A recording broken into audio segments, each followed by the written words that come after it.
Hello everyone, the Nerdy Steve here with Luigi, and today I want to talk about an Explorer deck called Jund Sacrifice. The link to the deck list is in the description below. And I wanted to do a little more in-depth overview of my particular deck building choices and why I have certain cards and why I don't, and then talk about the gameplay plan a little more. So let's go. The basic premise and power of the deck comes from four specific cards. I mean, five if you include Corvold, but that's down the line. So first we have Witch's Oven and Cauldron Familiar. So Cauldron Familiar is a 1-mana creature that when it enters the battlefield, you drain your opponent for 1 damage. And you gain 1 life. Witch's Oven, you sacrifice a creature to create a food. Now, with Cauldron Familiar and Witch's Oven, you can, every turn, sacrifice Cauldron Familiar to create a food, bring back Cauldron Familiar from the graveyard with the food token that you create, and repeat over and over again. So each turn you are draining your opponent for 1 life, which doesn't seem like that much or that powerful, right? However, what it does in a lot of matchups, specifically against more aggressive decks, you're also able to use your Cauldron Familiar to block an opposing creature, sacrifice the Cauldron Familiar to the oven to create food. So against a lot of decks, you are also having you're preventing a lot of damage by blocking with your Cauldron Familiar, while draining them for life over time, right?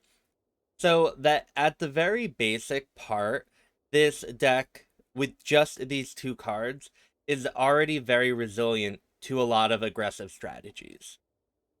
So, with that, we can add on another powerful card, and in my opinion, my favorite card in the deck, and what really, really makes this tick, is Trail of Crumbs.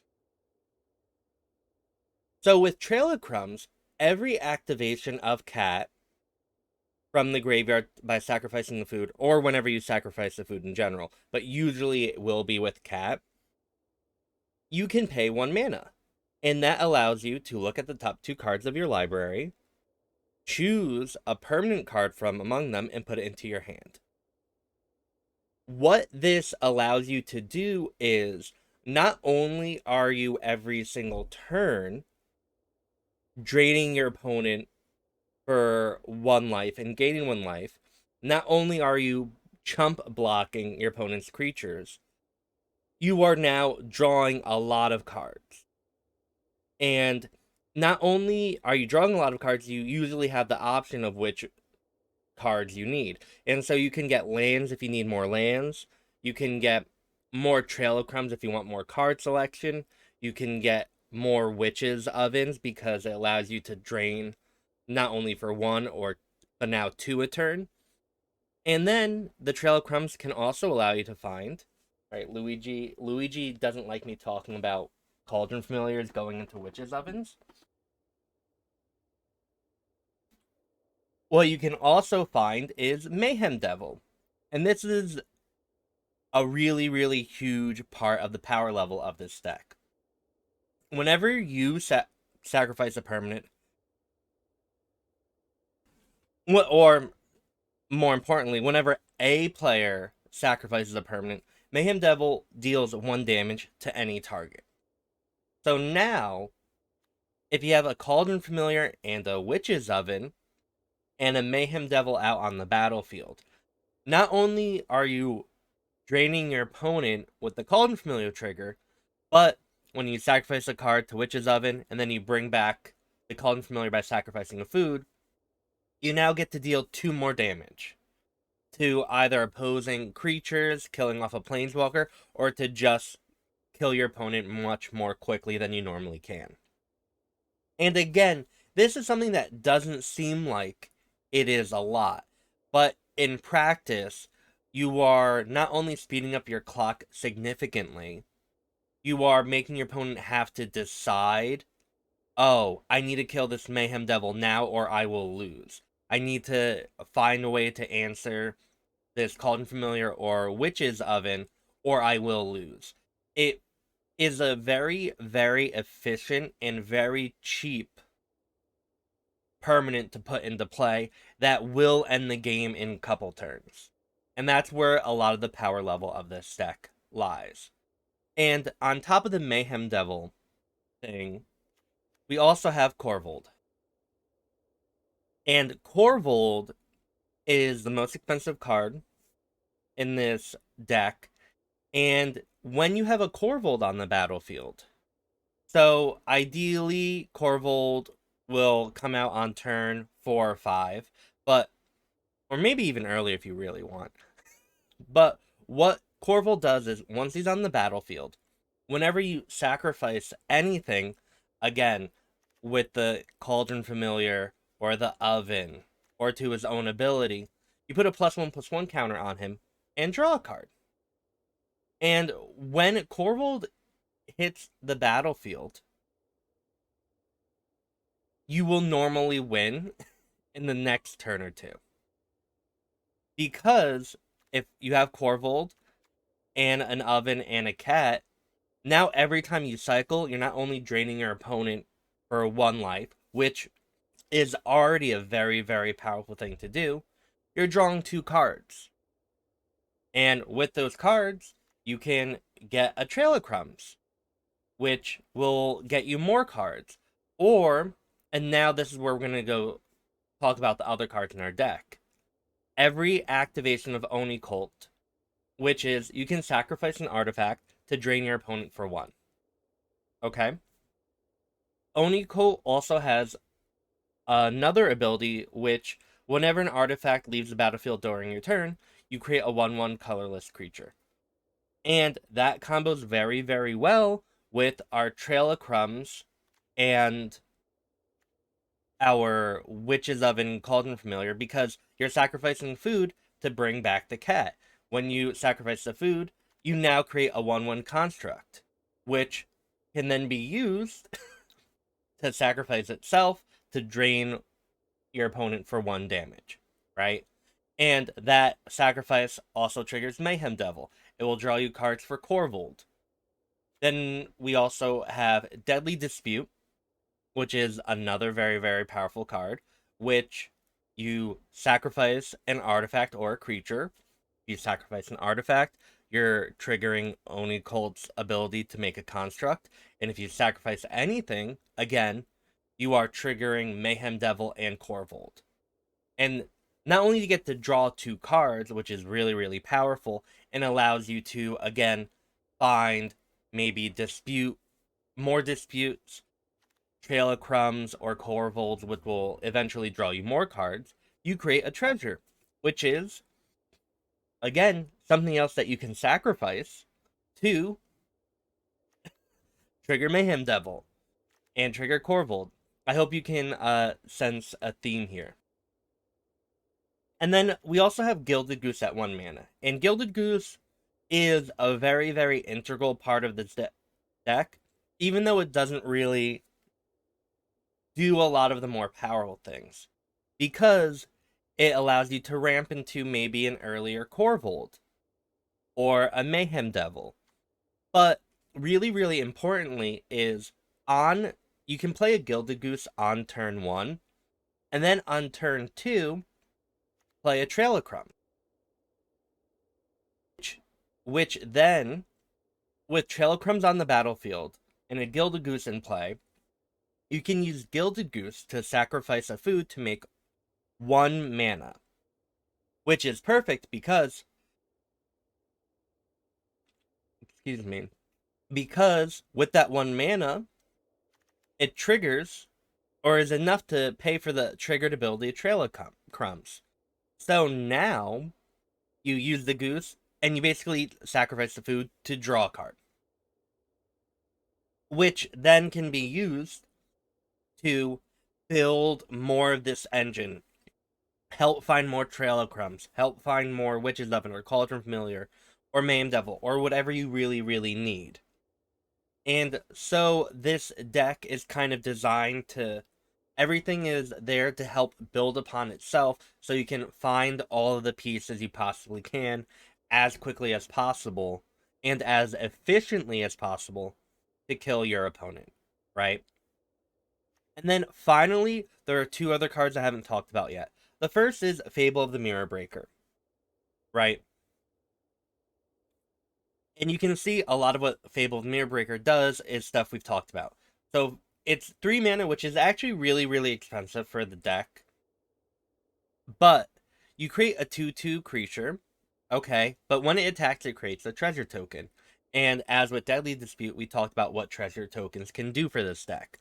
Not only do they ramp, they trigger Mayhem Devil, they trigger Corvold. When they're sacrificed, they trigger Oni Cult Anvil, right? So that's very, very good. But the second ability, you get to filter your hand. So you can discard 2 cards, and sometimes you can discard Cauldron Familiar, which is a free discard because you can bring it back by sacrificing a food, and that's always one of the things you're really trying to do, because that's so fantastic. But you can maybe discard lands or discard some of the pieces that you don't currently need. Maybe you already have Trail of Crumbs out on the battlefield and you don't want another one. Or maybe you don't have artifacts for Oni Cult, right? Or you don't need the mana or ramp from Gilded Goose anymore, so you can discard Gilded Goose. The draw 2 and discard 2 is obviously what makes Fabled Mirror Breaker a very, very powerful card in almost all formats it's legal in. But in this deck specifically, because you really need to find the pieces of your combo and synergy as soon as possible, it really does a lot for this deck. And then finally, the Reflection of Kiki Jiki token itself is really, really good.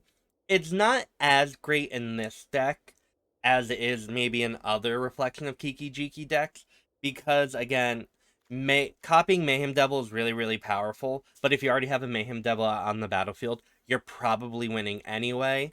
It doesn't copy Corvold, and oh, if you create another Guilty Goose, big whoop-de-doo. So the third ability, while it's very, very powerful and your opponent will have to deal with it eventually, the first two are really where the power fable of the Mirror Breaker's out. And the 2/2 Kiki Jiki is kind of just this incremental advantage that will potentially also help you win the game. Because being a creature also means it can be sacrificed for food for Witch's Oven if you really, really need that. It means it can be sacrificed to Deadly Dispute. So even if it's not making tokens, it's still a 2/2 body that can be relevant for your needs, right? And now I want to go and... Oh, we still have one more card. We have Fatal Push as the final card. And Fatal Push is really the only card in our deck that has direct interaction with our opponent. That means going into game 1, we're kind of going, okay, our deck is lean, it's really, really good. We don't need ways to really interact with our opponent. But Fatal Push is kind of the acknowledgement that, hey, we need something so that we can, play around with what our opponent is doing. Fatal Push is really, really good against opposing Mayhem Devils. Any of the other aggressive creatures that can stop you. Sometimes, aggressive strategies with mono red or white weenie can kind of come out too quick before you can really get your engine going. So if you don't have your Witch's Oven or Cauldron Familiar, right, on the battlefield, these aggressive strategies can go over you and overwhelm you very, very quickly. Sometimes you don't have anything to sacrifice to Mayhem Devil, so it's just a 3/3 body that is very, very underwhelming against opposing Adelines or Goblin Chain Whirlers or anything, right? Fatal Push is also very, very good against, Greasefang. The Greasefang deck, which can animate the big Parhelion and other large vehicles, right? You don't have a lot of interaction or any interaction with that game one. So Fatal Push is kind of an acknowledgement to those creature-based strategies that you still can probably win, but you just need something there for, right? And then we also have our Gigantha as our companion. And the Gigantha is something that is actually very, very important to acknowledge here. Because Gigantha, actually, the companion thing is not free for this deck. And one of the decisions I've made for this deck is I've gone back and forth between whether or not I like Meathook Massacre. Meathook Massacre is a very, very powerful legendary black enchantment that what really it does in this deck is whenever a creature you control dies, it drains your opponent for 1. And it just greatly increases your clock with Cauldron Familiar, because now when it dies, you're not just draining your opponent for 1, you're dealing an extra damage, among other things that Meathook Massacre can do. But I've found that the deck, Fable of the Mirrorbreaker and Meathook Massacre, or Oni Cult, are kind of like all fighting for a very similar spot. And I have found that the Gigantha being able to reliably become a creature has really, really helped me in a lot of spots that I don't think necessarily Meathook would have been better in my main deck. But that is something I'm still going back and forth on, and it is a constant consideration when I'm playing games of, oh, interesting, do I wish I had a Meathook in my deck or not? And there's another card that I don't have in my 75, which is Binding of the Gods, which is a 4-mana saga that when it enters the battlefield, it can destroy any non-land permanent. And it is a very, very powerful and diverse card to have, and something I sometimes wish. But as I was talking about with Fatal Push before, I don't think it is efficient enough for game 1. Fatal Push is only 1 mana and destroys the creatures, right? And Binding is 4 mana. But game 1, I just don't think it's good enough against creature decks or good enough against a lot of different decks where I want it in my main deck. And then in my sideboard, I have other better options. But it is something I am considering, and I am going back and forth on that. Now let's go and talk about our sideboard real quick.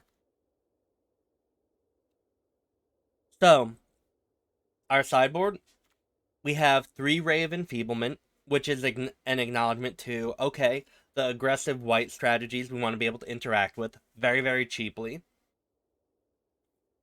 It was really, really good against Winota, and it's still really good now.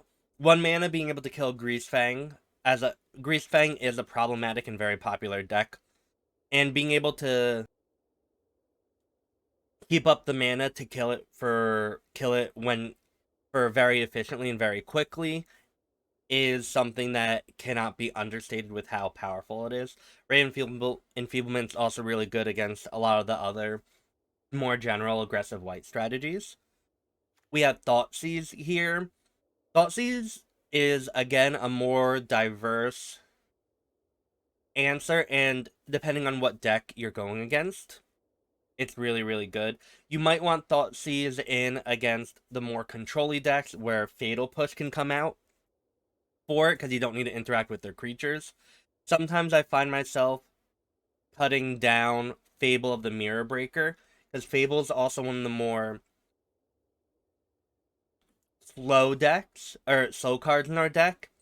And if we don't need necessarily, if we're not being rushed to find our combo in synergy, and if we don't necessarily need the bodies, Thoughtseize can sometimes give us more of a benefit than Fable of the Mirrorbreaker would, by maybe allowing us to interact and get rid of our opponent's Fables before they cast it, or get rid of our opponent's Mayhem Devils, right? Being sometimes Thoughtseize is a more proactive answer, and we don't need Fable of the Mirror Breaker to help find our synergy if we can get rid of our opponents, right? We have Soul Guide Lantern and Unlicensed Hearse for mainly there for Phoenix, but other graveyard decks. Unlicensed Hearse is a card that I'm liking more and more and more as I play. It is sometimes good to bring in even against not necessarily graveyard decks, maybe more longer grindy matches that have incremental graveyard use, because being able to eventually attack with a 10/10 Hearse can end the game. And also, Unlicensed Hearse has informed really my decision to keep Oni Cult in the main deck. There are a lot of times where the constructs that Oni Cult create make can crew the Unlicensed Hearse, right? And if that synergy wasn't there, I could potentially see myself cutting Oni Cult and maybe adding Binding or some other stuff to the main deck. But the Oni Colts have really, really earned their keep for me over the past couple days, because being the 1/1s have always been somewhat relevant, but being able to crew the Unlicensed Hearse has been a very, very surprising interaction for me that I've really, really liked and have found very, very powerful. Noxious Grasp, again, more interaction here.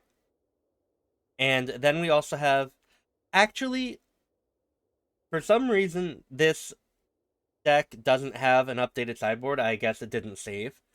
The Riveteer's Charm and Corvold, I should become Red Cap Melee, so I will make that change very, very quickly. Let's do that right now.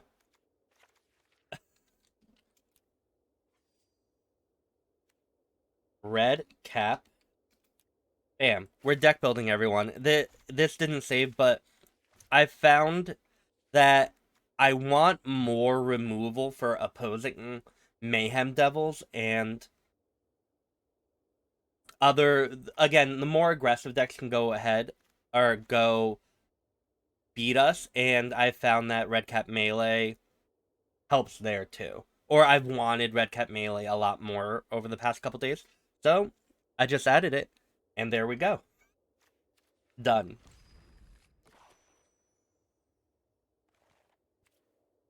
I didn't mean to save, though. I wanted to look. So, there we go.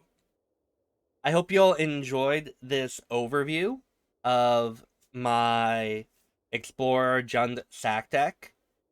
And if you want to watch me play it, I'll eventually put videos up on this channel, but you can always follow me at twitch.tv/thenerdysteve. There are some VODs up there. And yeah, I've been having really, really fun, and I hope this video was informative and good and useful. And thank you for watching, and I hope you have a wonderful, amazing day, morning, afternoon, evening, whatever. Bye.